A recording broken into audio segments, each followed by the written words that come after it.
Good evening na mga kababayan, ma'am sir. This is Jam, the Filipino channel na inyong pong lingkod. So today is December 25, 2025 at tayo ngayon ay papunta dyan sa may bagong Nayon, Antipolo City. Phase 4, bagong Nayon, Antipolo City. At dadalhin po natin sa Green Hills Garden sa may Buni Serrano Avenue, bagong lipunan ng Krameng, Quezon City. Okay, so magbabalik po tayo mamaya konti. Pag nakuha na po natin sila, disclaimer lamang po, ang content po natin ni kalsada at hindi ang passenger. Kaya naman, sakali man po na may marinig kayo, mga pangalan ng lugar, pangalan ng tao, pangalan ng organization, sa government o private man yan, ay wala pong kinalaman ng channel na ito. At wala pong pinapatungkulan. Lahat po na pinag-uusapan dito ay pawang dito lamang po yan sa loob. At wala pong pinapatungkulan sa labas. Okay po, magbabalik po tayo mga may konti pag nakuha na po natin sila.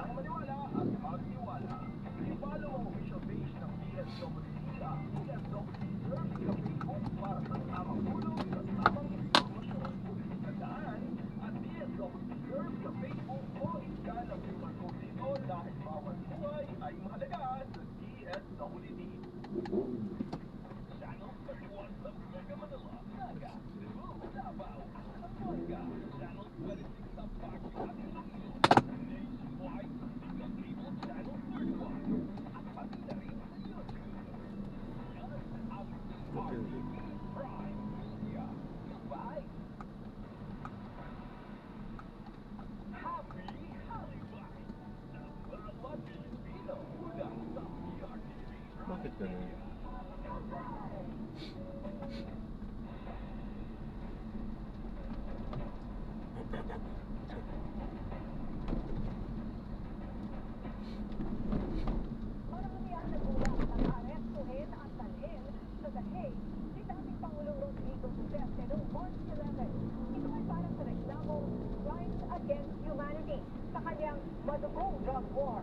Sumalma ang kampo ng mga Duterte at sinabing kidnapping ang nangyari. Balikan natin ang naging pagsubok at pagtulong sa report na ito. Marso 11, 2025, alas 9 ng umaga.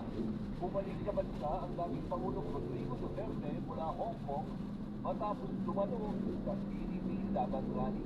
Pero hindi makakaanak, kaibigan at supporters ang nag-aabang sa kanya paglapag sa Payparan.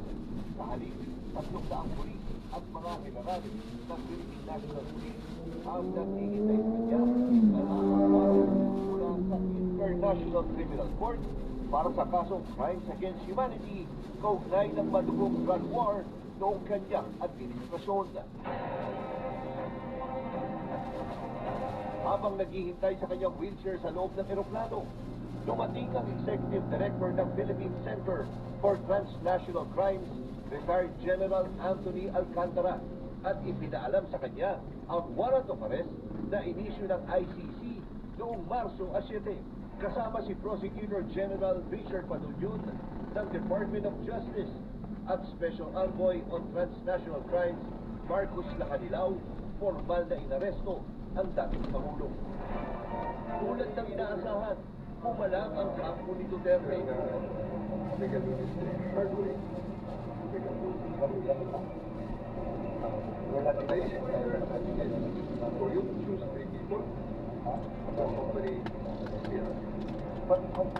Ang anak na si Kitty, ni-livestream pa ang pangyayari. At nakulang pang pinapagalitan ang nooy director ng Criminal Investigation and Detection Group, General Nicolas Torre III. Sabihin niyo kung saan siya dalahin. Dinala ang dating Pangulo sa Villamor Air Base. Dito siya pinasahan ng Miranda rights ni General Torre.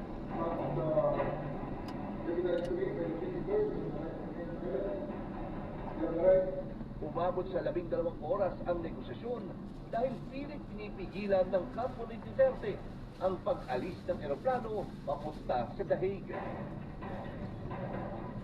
Si Vice Presidente Sara Duterte dumating sa Villamor Air Base pero hindi pinayagang makalapit dahil katwiran ni General Torre kasama na ng kanyang ama ang mga abogado at hindi na dapat dumagdag sa gulo. Si Senator Bongo na malapit na kaibigan ni Digong ay hindi rin pinayagan makapasok sa airbase kahit sinabi pa nitong kailangan ng doktor ng dating Pangulo. Pakibigay kay Kisi at saka kay PRB. Napuno ng tensyon ng Villamor at umabot pa sa puntong pinalo pa ng cellphone ni Hanelet Abansenya ang isang pulis. Nilinaw ni General Torre na pinagbigyan nila ang mga hiling ng dating Pangulo tulad ng atensyon medikal, pagkain at ang pag-uusap nila ng kanyang abogado. Ang hindi lang nila kayang pagbigyan ay ang hiling nito na huwag na siyang dali sa dahig. Alas 11:03 ng gabi, Marso 11. Nakalipad na rin ang eroplano, lula ng dating Pangulo, papunta sa The Netherlands para litisin sa kanyang kasong crimes against humanity. Hindi umubra ang kamaong bakal ng Davao sa kamaong bakal ng Lahig. Patapos na ang 2025 at syempre kung may mga wagi ngayong taon, meron ding sawi. Pag-usapan natin yan. Sino nga ba ang mga namayagpag at sino ang mga sumadsad sa taong 2025? Kasama ang ating paboritong political analyst at syempre, host ng 4 Alas, si Sir Ronald Llamas. Magandang hapon po, Sir Ronald, and Merry Christmas. Magandang hapon, Jack, at saka Merry Christmas. Merry Christmas, sir. Sir, Spirit lang mo. Oo nga na ano eh. Sir, ganito yung siya, bago tayo magsimula sa tanong, sir, sa 4 Alas, ano kayo doon? Heart, faith, diamond? Wala kayong... Heart of Street. Faith. Oo. Mga ano trabaho ko ron, sigapala. Yun nga sir, iniisip ko, sabi ko, bakit sabi ko, may mga kaya sila na suit, kumbaga sa mga ano. Anyway sir, yun, buti nga na-meet ko kayo lahat nung nagkaroon tayo na episode. Anyway sir, ganito tayo, ito, patapos na ngayon 2025. Sabi nga, meron tayong mga winners and losers sa pagdating sa politics or sa ibang mga usapin. Sir, unahin natin siguro yung mga sawi ngayong 2025. Sir, sino yung top 3 nyo na sawi? Well, una, si ex-President Digong. Dahil sino ba naman makakapag-isip na isa sa pinaka-powerful na tao sa ating kasaysayan? Pinakamataas ang approval rating kahit sinong presidente sa ating kasaysayan ay bigla na lang nadala sa International Criminal Court. For the first Filipino na makasuhan sa ICC para sa crimes against humanity. Mismo siya nagulat. No? Kaya siguro siya yung unang loser. Makikita natin nitong nakaraang taon. No? Pero sir, bago kayo punta sa yung time na, yan na nga, March yata yun, sir, no? Yung keynote siya. Sir, ibalik natin yung time na panahon na yon. Ano naging reaction nyo? In-expect nyo ba na magaganap yun na talagang maa-aresto ang dating Pangulo? Well, inaasahan ko sana siya ay mga September 2024. Pero hindi naman natin, wala namang may control sa ICC. Pero malinaw sa akin na parating yon. Parating yung ganong klaseng international warrant. Dahil medyo mahaba na yung naging proseso, mahaba na yung case build-up, nandun na yung mga witnesses, tawag na ng ICC, ang nakalitas yata ay si Garma, kaya inaasahan ko na mangyayari yon. Hindi ko lang inasahan na ganun ka-bilis. Ang alam ko, mismo yung kampo ni Digong ay balak gamitin yung ganong klaseng kalagayan para magkaroon ng isang uprising. Magkaroon sila ng kanilang sariling gathering para pigilan yon. Pero mukhang hindi nila inaasahan na paghuli sa kanya sa aeroplano, sa airport, ay dadalhin siya sa isa pang airport. No? At mula ron ay ililipad na siya sa The Hague. So, yun nga sir ang sinasabi, ang bilis talaga ng pangyayari lahat napaka-swift ng ginawa ni tama ba? PNP chief natin si Torreno or Yes, si yes, ICC? yes. Yes, di ba? Napaka-swift nung nangyari. Hindi nakabuelo yung mga, kumbaga kung gusto man nilang mag-create ng drama, ay hindi ito nagawa ng mga DDS, tama po ba? Yes, malaking factor din dyan si Digong mismo. Oo. Dahil nasa Hong Kong na siya noon eh. Pwede sana siya nagstay ng mas matagal pa. Ang Hong Kong ay under ng China Yes. na malapit kay Digong. No? Actually, pwede siya magstay indefinitely sa Hong Kong or even sa mainland, Oo. China, kung gugustuhin niya. Oo. Pero Dito na tayo? ang tingin niya ay Pakilala na kung sino yung gusto tumakbo kasi parang may momentum ka. Tingin mo sir, may surprise tayong makikitang pangalan na biglang lulutang? Or eto din yung same players din? posible. No? Dahil tingin ko yung 2028 election ay mapapaaga. Tingin ko 2026, makikita mo na yung contours ng 2028. No? Dahil una, nag-announce na si Sara, matatakbo siya. May ilang mga pings na nagsabi na open sila, katulad ni Senator Rizal Severo. No? Pero hindi pa sila nag-unite sa isang kandidato. Tingin ko by 2026 ay kinakailangan nilang mag-unite. Dahil mahalaga na magkaroon ng leader itong anti-corruption movement na ito. Hindi siya pwedeng maiwan sa isang vacuum. Kinakailangan yung lumalakas, lumalawak na anti-corruption movement na yan ay magkaroon ng isang leader na posible na maging kandidato sa 2028 or maging endorser ng kandidato sa 2028. Usually naman sa ating sistema, yung mga nauunang frontliner, no, ay hindi na nanalo. Ba't meron ka po? Once lang ako nakakita ng isang frontliner na nanalo sa Erap lang.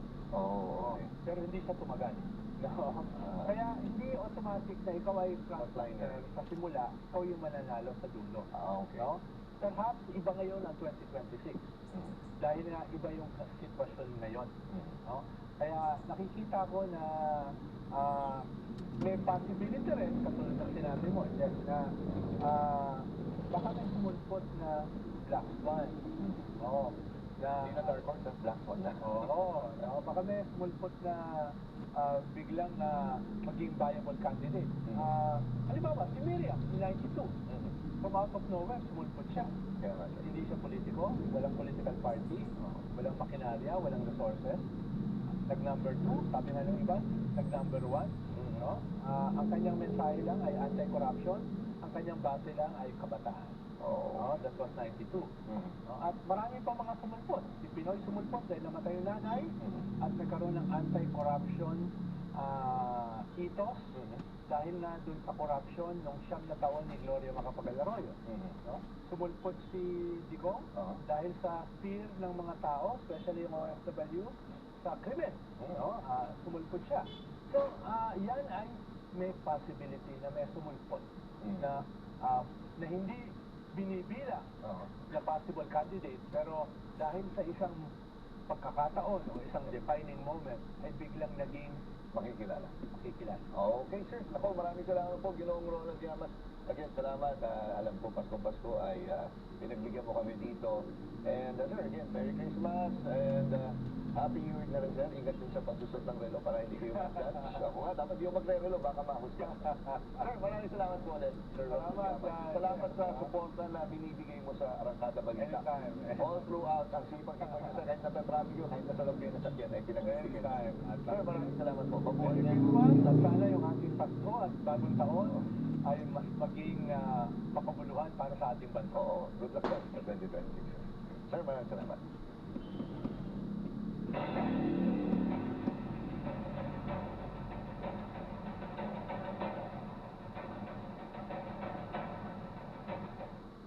Tila naging roller coaster ride ang isinagawang investigasyon ng Senate Blue Ribbon Committee kaugnay sa maanumalyang flood control project sa bansa. Nagkaroon pa ng palitan sa liderato ng komite matapos mapatalsik si Senate President Cheese Escudero. Habang nagbitiw naman bilang pinuno ng komite, si Senator Ping Lacson na kinalaunan ay bumalik rin bilang leader nito. Ang mga naging pasabog na expose, balikan natin sa pagsubok at pagsulong na ihatid sa atin ni Sandro Ochona.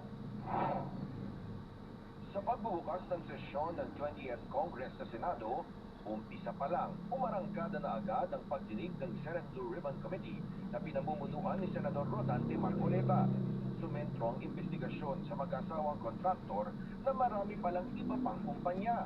Yung ibang companies po, we've divested from those companies. So I am directly lang with Alpha and Omega. Hindi lang po isa, Hindi lang po 3 kumpanya tulad ng sinabi ni Senator Erwin. 9 na kumpanya ang ipapakonfirm ko sa inyo na actually, kayo at kayo pa rin po. Kayo pa rin po ang may-ari. Doon na bumulaga ang laki ng kita ng mga kumpanyang kinukuhang kontraktor ng pamahalaan gaya ng mag-asawang Curly at Sara Vizcaya. Saan yung gagawin yung 28 kotse na luxury cars? Araw-araw gusto mo palit ng kotse? I have 4 kids that use it all the time for them to... Oh, 4 kids lang, no? Dahil bigyan mo tigil isa, pero 20, ilan yan? 20 ka mo? 28? 28. Opo. My God. And you bought that from the taxpayers' money? No po. Tila pangitain naman kung ano ang mga susunod na mangyayari sa palitan ni Senador Jinggoy Estrada at Marcoleta. Mr. Vizcaya, sa dami-dami mo binanggit na pangalan ng kongresista. Kailan tanong ko, Senador, meron ba? Your Honor, wala po. So, safe ka. Safe ka na. Sigurado po. You know, I resent that statement, Mr. Chair. I resent that statement. Safe ka na. Okay. Diba? Safe na. Kinalaunan kasi, idinawit na siya ng dating opisyal ng DPWH. Pero, kailan nga ba nagsimula ang anomalya sa flood control project? Yung mga flood control projects, kailan kayo nag-engage ng flood control projects sa DPWH? Siguro mga 2016 onwards. Please make sure of your eyes, sir. Yes po, 2016 onwards po. 2016 onwards. Yes po. Umarap din si Orly Gutenza ang nagpakilalang security consultant at umano'y bagman ni dating ako Bicol Party List Representative Dal Tico na dati ring pinuno ng House Appropriations Committee kung saan direkta niyang iniugnay si Ko at iba pang mga kongresista. Wala na ring narinig mula sa kanya matapos ang kanyang pagharap sa Senado. Kinalaunan, naalis sa pwesto bilang Senate President si Senador Chis Escudero at pinalitan ng ngayon Senate President Tito Soto. At sa pagpapatuloy ng investigasyon, lalo lang uminit ang diskusyon. Mr. Chair, Mr. Alcantara, you proceed. I will register my continuing objection, Mr. Chair. I will question the objectivity of this proceedings if you will not allow me raise this point. Maybe in the plenary this afternoon I will raise it. Pero di natinag sa pagsiwalat ang dating Bulacan District Engineer si Henry Alcantara at ininuso ang iba pang senador gaya ni Senador Joel Villanueva. Ang halagang 150 million din ako sa guest house sa Barangay Igulot, Bukay, Bulacan. Nainiwan ko po sa tao niya na ang nagangalan lang pong Peng. Sinabi ko kay Peng na pakibigay na lang kay boss, tulong lamang yan para sa future na plano niya. Kaya Senator Jinggoy naman po, sa pagkakatanda ko, nasa 2024 budget hearing kami sa Senado. Kasama ko si Yusuf Bernardo sa pagitan ng alas 9 hanggang alas 10 ng gabi. Habang kami naghihintay, tinanong ako ni Yusuf Bernardo kung meron pa akong gustong lagyan. Meron pang available na 55. Lumutang naman ang posibilidad na humarap si Ko at pinagbigyan pa na humarap kahit online dahil umano sa banta sa kanyang buhay kaya hindi makauwi. As far as the Senate Blue Ribbon, meron na rin ho ba kayong hakbang para ipatawag din ho si former Congressman Saldico kahit via Zoom, at least makausap online? Pwede. If he's so desired, pwede siya maimbita, mag-participate siya via Zoom. Yun nga lang, inatake umano ng online trolls at pilit siniraan si Lacson kasabay ng pagkwestiyon ng ilang mga kapwa-senador dahilan ng kanyang pagbibideo sa komite. Pero ibinalik rin siya sa pwesto kinalaunan. At sa pagpapatuloy ng pagdinig ng komite, lalong lumalim ang detalyeng tumambad sa publiko. Ang pagkanta ni dating DPWH Undersecretary Roberto Bernardo. Idinawit niya ang ilang dati at kasalukuyang senador sa maanumalyang flood control projects. Upon full recollection, there were 2 deliveries.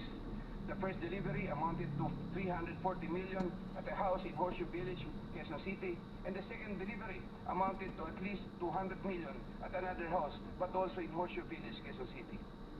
After the second delivery, Carlin told me, "Ginawa na ni Sir, salamat raw. Hindi ka raw kakalimutan sa Makati." The Sir refers to the husband of Senator Binay. Hindi pa malinaw kung masusundan pa ang pagdinig ng Senate Blue Ribbon Committee sa darating na taon.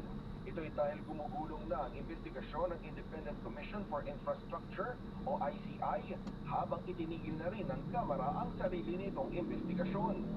Para sa PRTV Year-End Report, ako si Zandro Ochoa, nagseservisyo para sa Pilipino.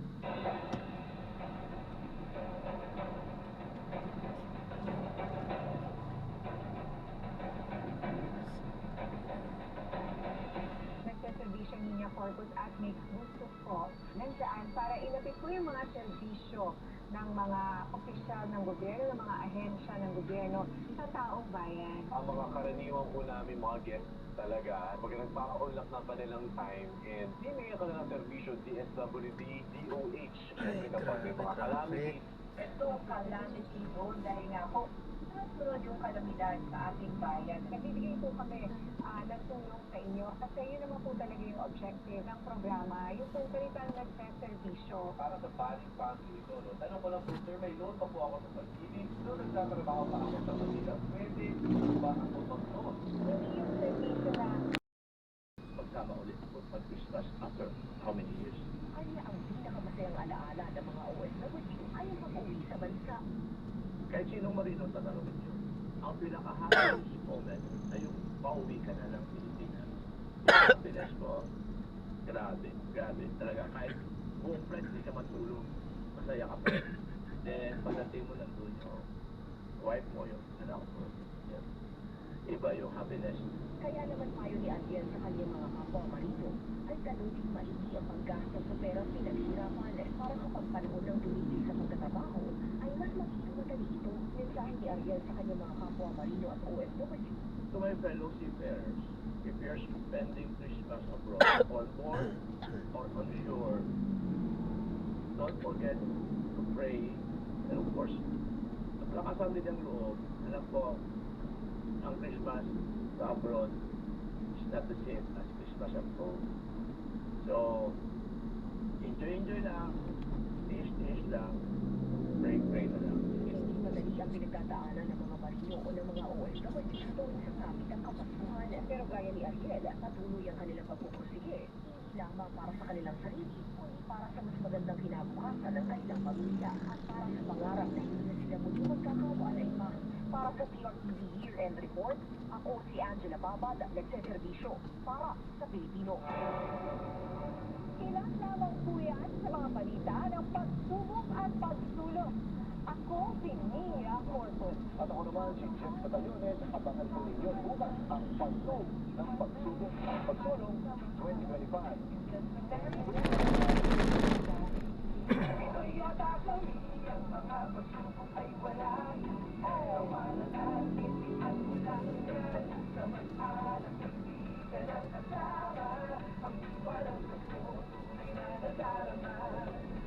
Happy Holidays sa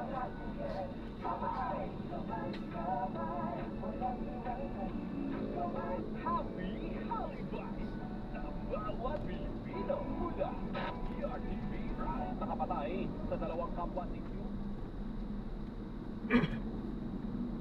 ay sa salpukan ng motor at tricycle. Daan-daan, ipinagdiwang ang Pasko sa Luneta at iba pang farm, mga pakulong na hit sa pamilya. Mga nakatanggap ng aginaldo ang 30-month pay, nagsa sa Divisoria at mga mall, eksperto, may payo para iwas ubus biyaya. Traffic, tumukod sa Edna Guadalupe sa pagsisimula ng Edna Rehabilitation. At mga manonood, pila sa unang araw ng Metro Manila Film Festival, vice ganda, personal na pinasalamatan ang mga tumangkilik sa All Being Mother.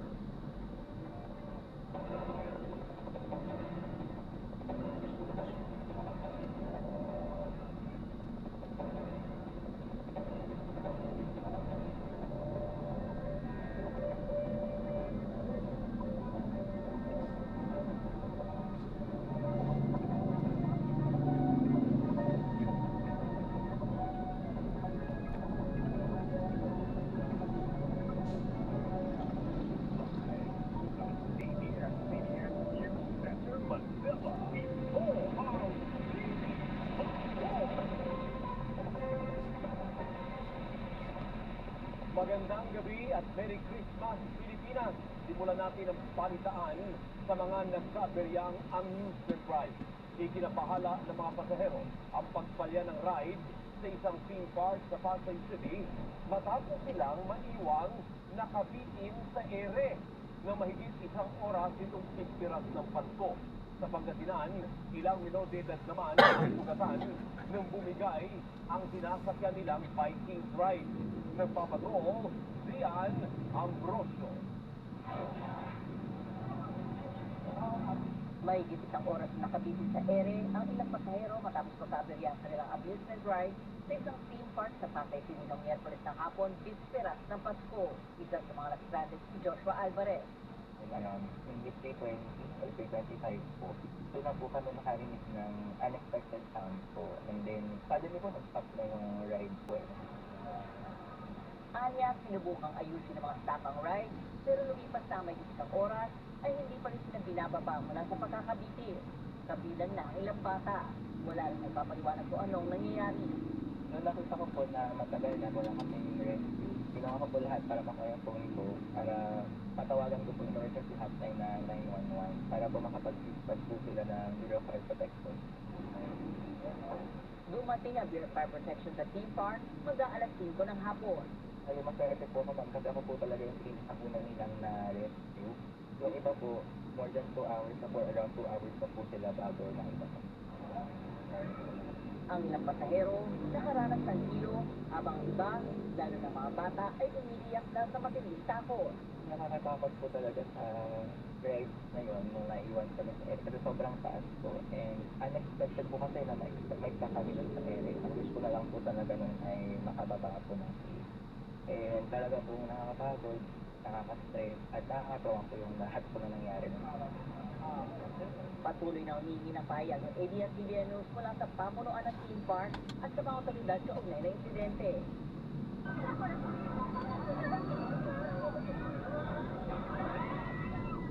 Samantala, nagkaroon ng minor injuries ang nasa 12 pasahero matapos bumigay ang sinasakyan nilang Viking ride sa amusement park na nasa Municipal Plaza ng San Jacinto, Pangasinan, pasado alas 8 ng gabi nitong Miyerkules. Sa inisyal na investigasyon, bumigay ang pagkaka-welding sa taas ng Viking ride, kaya sumagsalito sa lupa at nahati sa gitna.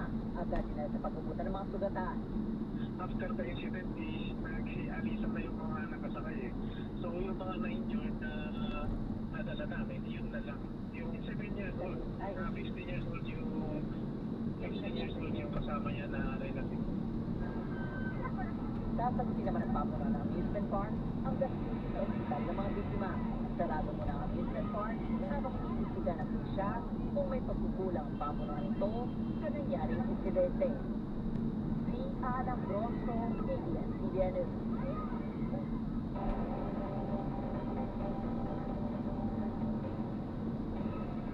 Naaresto na ang security guard na bumaril at nakapatay sa mga kapwa nasikyo sa Commonwealth Avenue, Quezon City. Ayon sa suspect, nagawa niya ang krimen dahil ginugulangan umano siya sa trabaho ng dalawa. Nagpapatrol, Jeff Kapara. Mag-aalauna ng hapon nitong Miyerkules, bisperas ng Pasko, bitbit ang caliber 9mm na baril. Lasing na pumasok sa opisina na pinagtatrabaho ang car dealership sa Commonwealth Avenue, Quezon City, ang security guard na ito. Nilapitan niya ang mga nuway natutulog na kapwa sikyo. At magkasunod niyang binaril ang mga ito sa ulo. Dito taspat ang dalawa. Ang suspect, binalikan pa ang isa sa mga biktima bago tuluyang lumabas. Matapos ang may 10 minuto, sumakay ng taxi ang suspect.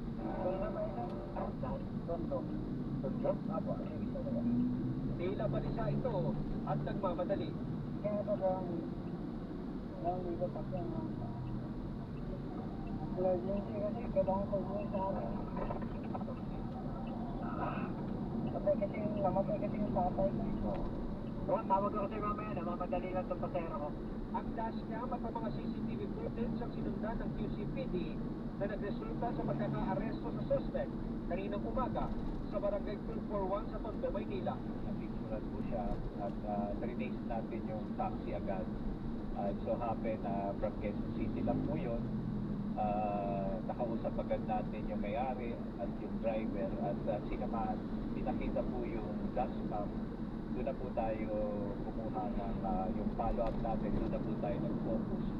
Hanggang nakita natin from Tutuban, naglakad siya, sumakay siya ng sika nung ipadyak na bisikleta at na-trace natin kung saan siya umuwi.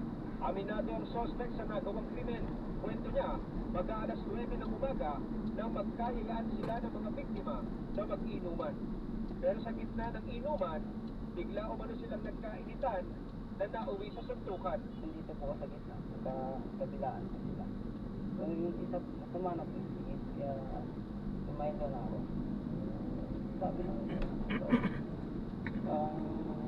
lagi ka nang mahal na sa akin, may reklamo na.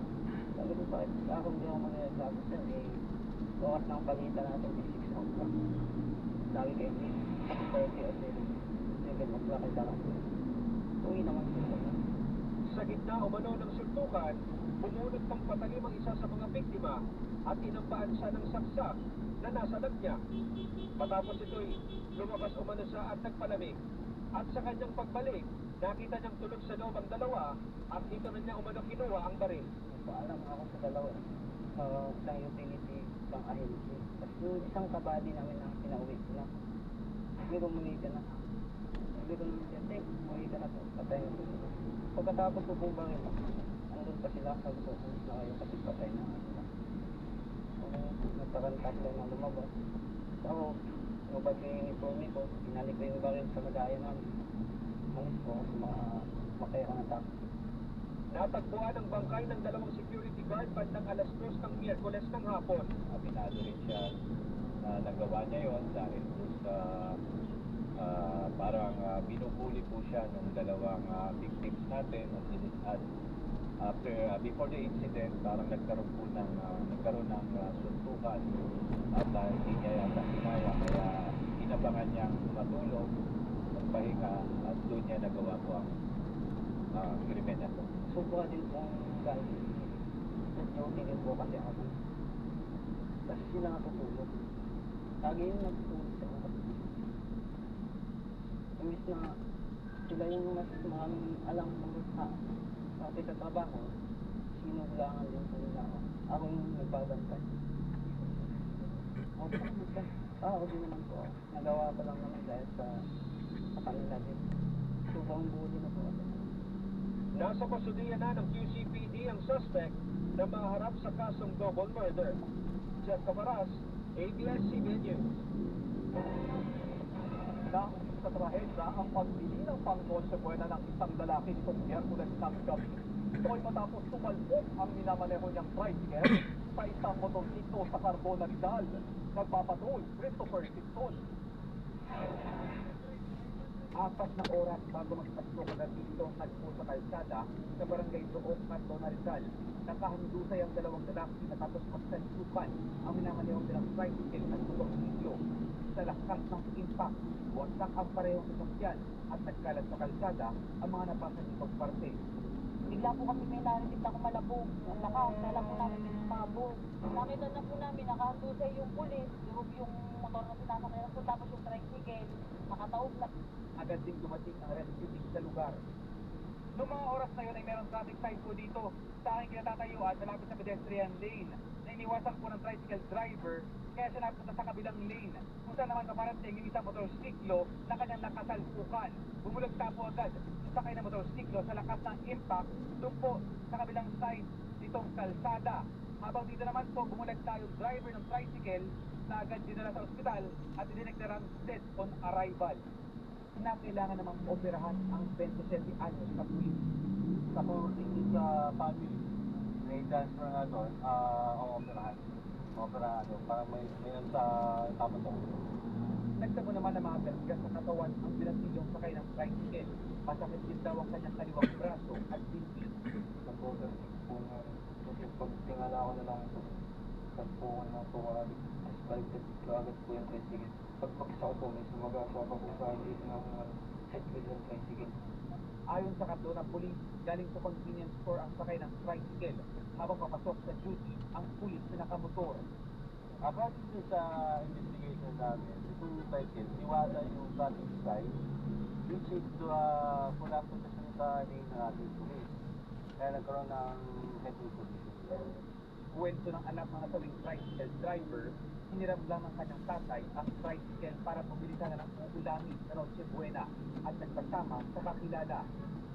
Monday, makakasakit talaga na Pasko.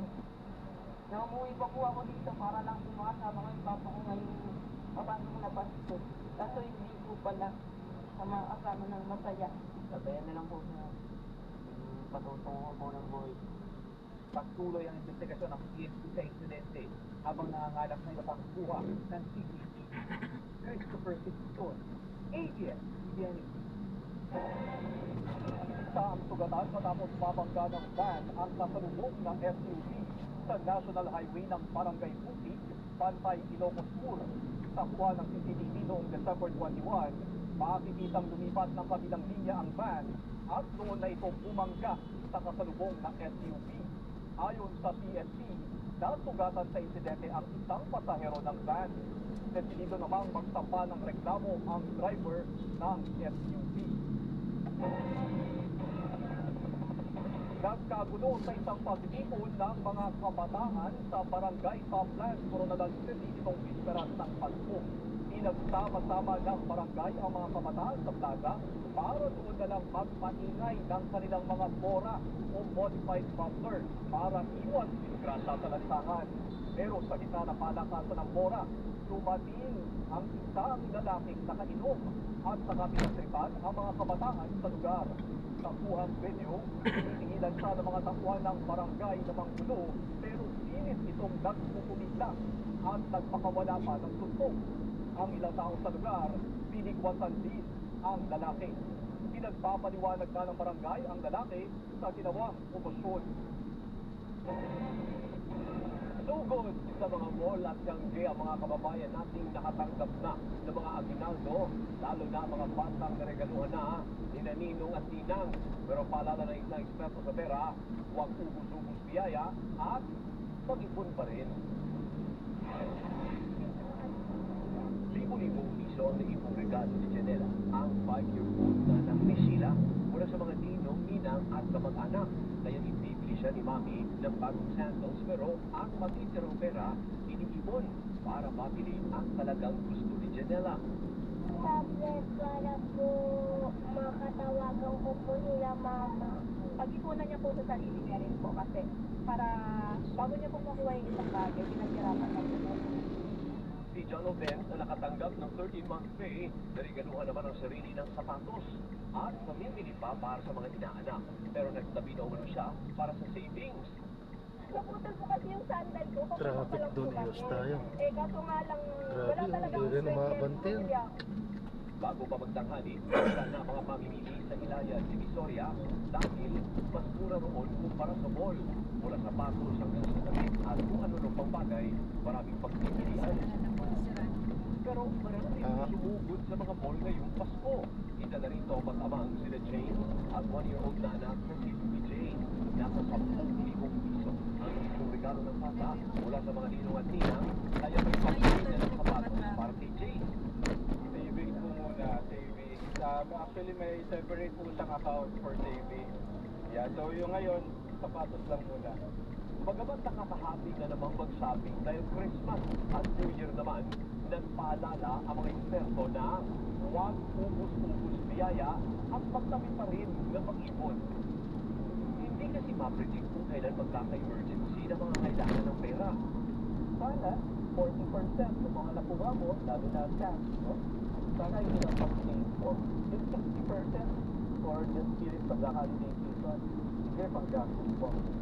Pero pwede kayang ipagpaliban na lang sa 2026 ang pagsisimula ng pag-ipon? Achieve mo yung mga goals mo, tinatang goals mo for the year, for next year, no? So, mas maganda talagang talagang naka-maayos na plano, talagang nakalista mo. Hindi mo, hindi dapat maging rason yung holiday season to spend and not to save. Ang susi ayon kay Del Castillo ay tamang pagpaplano dahil mas madaling mag-ipon kung may malinaw na plano kung ano at para saan ang pinaglalaanan ng perang itatabi para sa kinabukasan. Sa Quezon Memorial Circle naman, pinili ng marami nating kababayan na magdiwang ng Pasko. Marami sa kanila dito pinagsaluhan ang mga baong pagkain. At live mula sa Quezon City, nagpapatrol si Victoria Diaz. Victoria, kamusta ang celebration plan? Then talagang dama ang diwa ng Pasko dito sa Quezon City Memorial Circle. Kita mo naman sa aking likuran, kitang-kita ang saya ng mga bata, ng mga magkakapamilya, ng mga magkakaibigan. Sabi nila, sulit yung punta nila dito dahil maraming magagawa o maaaring gawin at marami rin silang makikita. Mga nagbabadminton, mga batang nagpapalipad ng laruang eroplano at kabi-kabilang picture taking. Ilan lang yan sa mga bubungad tayo pagpasok ng Quezon Memorial Circle kung saan libo-libo ang nagpunta ngayong Christmas Day para ipagdiwang ang espesyal na araw na ito. Ang makatrabaho na sina Margie at May Flor, alas 9 pa lang ng umaga ay nasa parke na para masulit ang pagpasyal. Nagluto pa si Margie ng lasagna at beef broccoli na kanilang pagsasaluhan. Kasi kung yung tao dito, para maano lang ng nature. Di ba masyadong maano sa trabaho, ano sa work, di ba? Busy, stress para naman ano naman kami, ma-unwind. Minsan lang po kami sama-sama sa, ano ba, sabay-sabay po kami mag-off. Yun lang po yung banding namin. Libre ang pagpasok sa parke. Marami sa mga nagpunta, picnic ang pinagkaabalahan. Si Domingo na taga Bicol, unang beses muling nakasama ang kanyang panganay na anak matapos ang mahigit 10 taon. Pumunta ng Quezon City si Domingo para magpa-check up dahil may iniinda sa kidney. Siyempre, miss ko naman sila. Sana sa susunod, ang salut, muli, sama-sama. Reunion din ang peg ng pamilya ng OFW na si Rosana. Lalo't nakauwi siya sa bansa ngayong taon. 4 na taon na nagtatrabaho sa Kuwait, si Rosana. Dito po sa Pilipinas, sobrang saya yung Pasko kasi makakasama mo yung mga kapatid mo, family mo, mga anak mo. Yun, sobrang saya. Pag sa Kuwait po, wala po talagang Christmas, trabaho po talaga. Enjoy ang mga chikiting sa Quezon City Memorial Circle dahil sa malaking playground. Siyempre, hindi mawawala ang iba-ibang tindahan ng laruan. Makikita rin sa parke ang Quezon Memorial Shrine kung saan matatagpuan ang mausoleum ni dating Pangulong Manuel Quezon at ng kanyang asawa na si Aurora. Para tiyakin ang seguridad, bukod sa mga security guard ng parke, ay may mga nakaistasyon ding pulis. Then sa huli, ang pinakamahalaga naman ay ang makasama mo ang iyong mga mahal sa buhay ngayong araw ng kapanganakan ni Jesus. Sa mga hahabol po dito sa Quezon City Memorial Circle, bukas po ito hanggang hating gabi. At paalala lang din po sa mga magulang, sa mga guardian, pakiingatan po ang inyong mga kasamang bata. Ayon sa mga polis, kanina ay may nawalang 2-year-old at isang 3-year-old, pero mabuti na lang at agad din naman silang naibalik sa kanilang mga mahal sa buhay. At yan mo ng latest mula dito sa Quezon City Memorial Circle. Merry Christmas din! Mawalay sa kanila yung mga Maria gamit. Zoyca at Merry Christmas ulit, Victoria Gulat. Hindi sila magpapagalitan. Ngayong mismong Sa mga araw ng ganong edad, Pasko, dapat umarantada yun, na dapat ang naliligat palong-pelikulang kalahok sa taunang Metro Manila Film Malay ba Festival. naman nila? Sa unang Kaya araw pa lang nga. ng showing, nag-ikot agad ang ilang celebrities sa mga sinehan para magpasalamat sa mga nanonood. Live sa isang mall sa North End ng Quezon City, nagpapatrol si MJ Felipe. MJ, kamusta ang hatak sa takilya ng MMFF movies, pati na ang pag-iikot ng mga celebrities?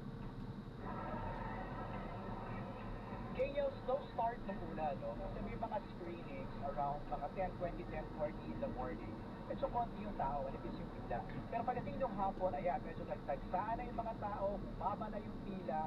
At alam mo, doble kayo yung mga bida ng 8 pelikula na nakasama natin ngayong araw.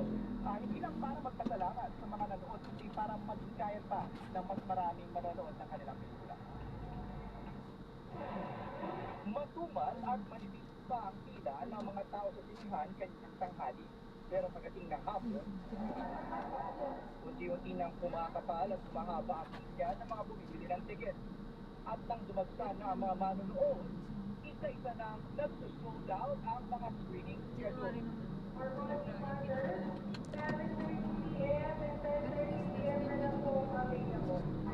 Kanina, personal na nagpasalamat si Vice Ganda sa mga nanonood sa ilang sinihan sa Cavite. Right. Maraming salamat birthday mo ngayon pero kami hindi kami siniluluhan mo. Kami cast ng Comedy Father, kami masila na pagpapadaan sa mga kamay ng Pilipino. Maraming salamat po. Dahil pinipili niyo pa rin kami sa kasama sa pagkuhan ko. Subot sinihan din ang mga actors with Down syndrome para mag-thank you sa mga nanood ng I'm Perfect. Sobrang silang masaya. Ito ang totoong meaning ng Pasko. Ang kakayahan ng mga batang ko. Kate din nagpasalamat at nakihalubilo sina Eugene Domingo, Tom Rodriguez at Nico Antonio sa mga nanood ng kanilang pelikulang Unmarried. Ito yung celebration, major celebration of Filipino films. Dahil yun lang ang mapapanood sa pilihan, hindi ba? So I'm very excited to be a part of this.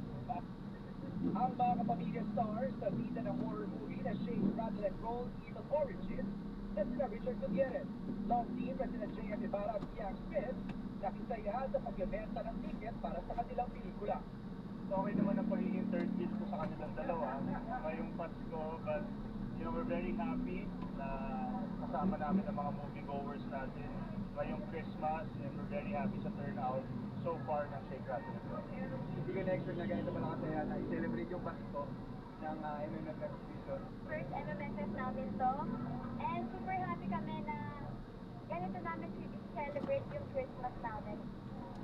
Speaking of kakaiba, sa mismong Christmas Day, ginanap ang red carpet screening ng Love Is So Bad na dinaluhan ni Bianca De Vera, Will Ashley at Dustin Yu. Sinulit din nila ang pag-iikot sa mga kinihan kanina. Enjoy niyo po ba yung pelikula?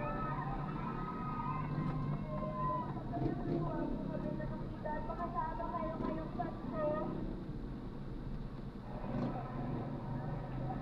Ganyan, unang araw pa lang yan ng MMFF. Kasalayan, after itong live namin, meron pa akong dalawang screening sa pupuntahan. Sasamahan natin yung ilang bida ba ng version nila film festival. At yan ang latest mula dito. Balik na ganyan, and Merry Christmas! MJ, sa ngayon, ano yung pinipilahan ng pelikula kung nasan ka? Okay, so ang ang barometro natin ay yung mga number of screenings na sold out. Ang mga nakikita natin ay ang Call Me Mother at ang Shake, Rattle and Roll. Dito sa sinihan na to, sa mall na to, sa Quezon City, nag-sold out na rin yung pelikulang Unmarried ni Angelica Pahaliban. Ganyan. Maraming salamat, MJ Salipe. Sa pagbabalik ng TV Patrol exclusive, lalaki, 2 beses pinagnakawan ang tindahan sa Angeles, Pampanga.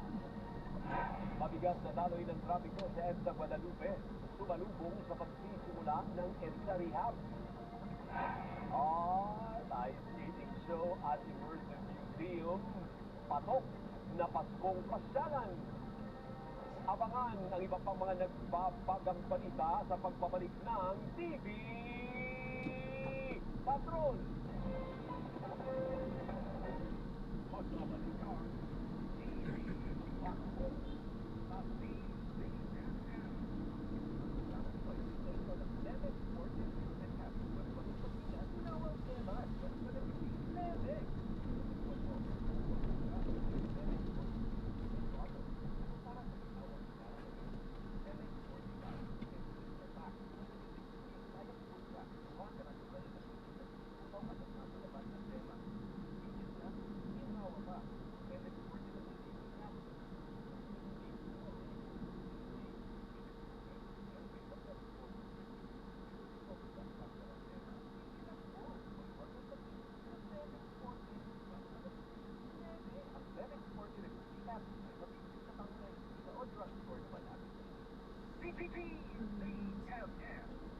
Número 1 sa aksyon. Oras alas 6:54 ng gabi.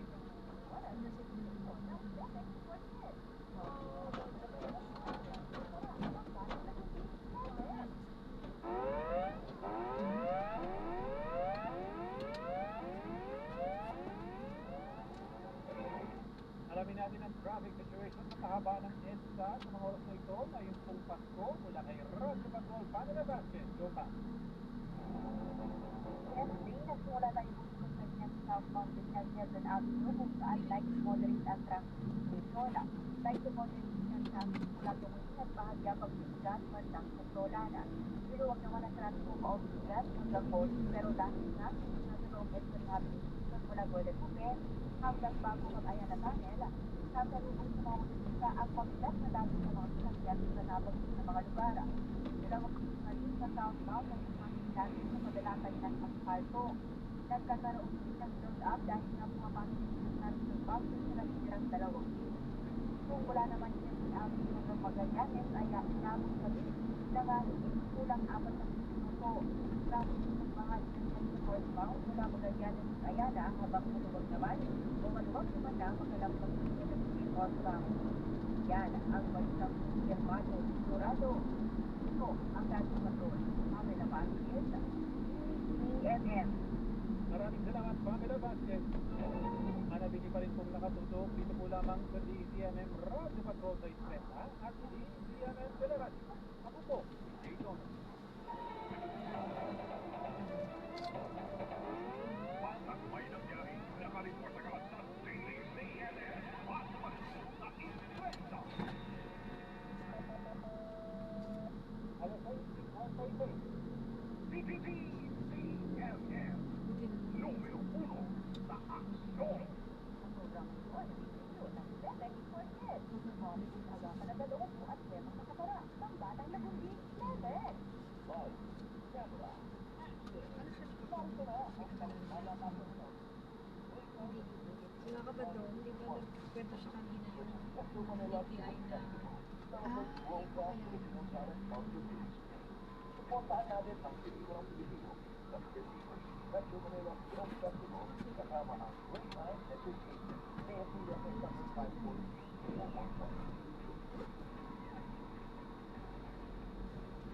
Great time entertainment.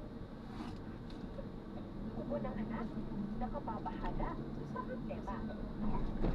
Para dyan, Lemex Forget ang pambato mo. Ang Lemex Forget ay gawa sa lagundi, tinutunaw at pinala na problema. Ginhawa para sa bata, peace of mind para kay mom.